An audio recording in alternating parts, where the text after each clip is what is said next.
There's a lot of hype men in the media, dog. Their job is to create chaos so that you go, oh my gosh, my investments, sell, so that they can buy low. And then later on, 5 years down the road, 10 years down the road, they're like, ha ha ha ha ha, you sold, you fool. Don't do it, don't do it. There's nothing that moves an economy like hype.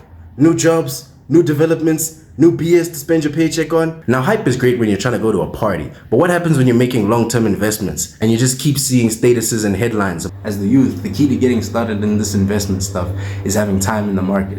It's not just nickel and diming today's worth, not just saying, oh, today I'll buy it for this much, today I'll sell it for this much, but thinking 15 years from now, how much could I sell it for? You feel me, bro? Not just thinking, oh, it's going crazy today, therefore I need to sell it, or I need to do something crazy. Maybe that just means I need to really lock in for a weekend or two and think, okay, what companies are going to perform well in the next 15, 20, 30 years? As much as you might want to take advantage of new technologies or innovations, you got to be steady with it. You know what I'm saying? Do what's tried and tested and also leave some room to try new stuff. You feel me?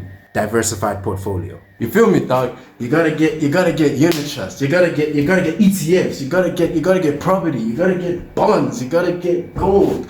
You know what I'm saying, dog? You gotta buy low while it's still low. You just gotta understand that if you're confident in your investments, if you've done the work, there's no need to check every single day. The seed has been planted. Why are you digging it up every day? There's no need, bro. In simple terms, have a plan, bro. Have a strategy. And make sure before you've even put down a cent into your portfolio, make sure you've researched that thing. You've done your SWOT analysis. You understand what the risks are. You understand what the volatility is going to look like. And you understand that you have to go through it to realize the gains that you want to realize. Even if the stuff has been going up and down like crazy in the daily, in the monthly, in the weekly, across the years, all the way up, boy. All the way up, boy. As much as buying the dip is usually the go-to strategy, you don't want to catch one of these, you feel me? Things change, Sometimes customers are not showing up like they used to. Sometimes the product quality goes down. Sometimes leadership changes. Sometimes the demand is no longer there. Industries change, tastes change.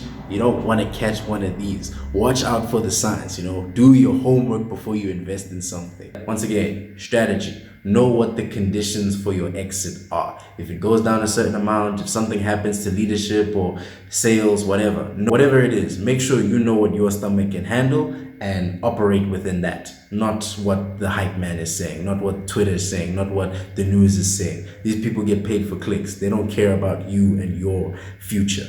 So yeah, don't be scared of people who don't know your situation, and don't buy things you don't understand.